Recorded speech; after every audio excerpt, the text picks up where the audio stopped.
Mr. President, members of the Senate, I'm going to be quick, but hopefully I'll communicate those things that are on my mind in an adequate way. One, I too respect the senator from the 30th, chairman of the Judiciary Committee, but in response to a question from the senator from 36, he said that he didn't believe, and I hope I'm not mischaracterizing, and he can correct me by question or when it comes in the well to close, but he said, I believe that a boycott is not imminent, or there will be no boycott, or he believes there will be no boycott. I beg to differ. I think the boycott is going to happen, particularly with the bill in this fashion. Be that as it may, let it come. That's my point of view, but I disagree with him on that basis. And I agree with the senator from the 56 that we are a nation of laws. But before we are a nation of laws, we are a nation of hopes and dreams.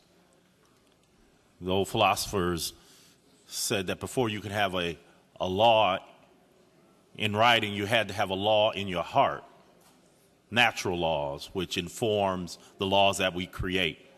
And one of the things about this country is that we are a nation of hopes and dreams. People come here, legally or illegally, to fulfill the dreams that they have for themselves and their families. So I hope that we would not be so hard-hearted not to understand why hopes and dreams are at the center of what we do here in this body and what we do as legislators. The only other thing I'd like to say is I'm a historian by training, teach history off and on for the last 25 to 30 years. And one of the things that has occurred in print and sometimes on this floor, the senator from the 26 has said on occasion, he's made analogies between what we are going through now and what went on in the 1950s and 60s in the fight against segregation and disenfranchisement. And one of the things that I know is that during the 1880s, 1890s, and 1900s,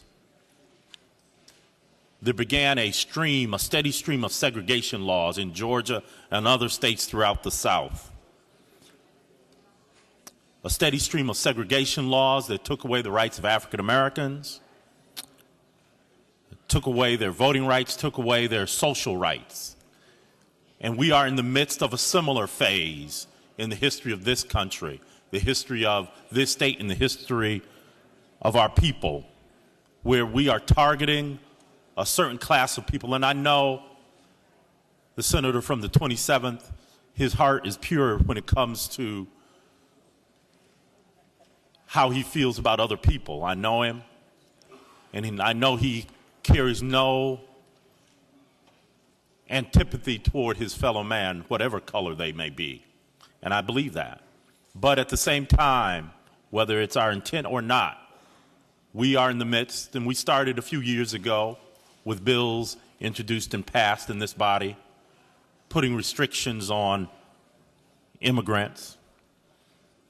And we're continuing through that phase, and we've reached a high point. The element in this bill regarding stops by the police is just the most egregious element of this bill. It is the most egregious, and I would say anti-American part of this bill, because the fact of the matter is, I've said it before, I will repeat myself before I close and take my seat, is that Georgia citizens, our fellow citizens, people who are here legally, will be stopped on the highways and byways of this country, of this nation, of this state. Anyone who thinks otherwise is fooling themselves. It happens every day, and it will increase because of what we do here today at this very hour. So I strongly urge you to be on the right side of history and vote against this bill and vote against these bad amendments. Thank you, Mr. President. I'll relinquish the well unless there are questions from my colleagues. One question, Senator from the 26th. Yes. Thank you, Mr. President. Senator Yield. I certainly do. Did I understand you to say that that section of the bill that this body voted on that would prohibit the unlawful or the what you have characterized as discriminatory stopping of people was removed from the bill? It was removed. It was on our side. It was that language was removed, and some other language replaced it, which I believe made it replaced felonies instead of you can't. If you stop someone for a felony, that's one thing, but you can't do it for a misdemeanor or other minor offense.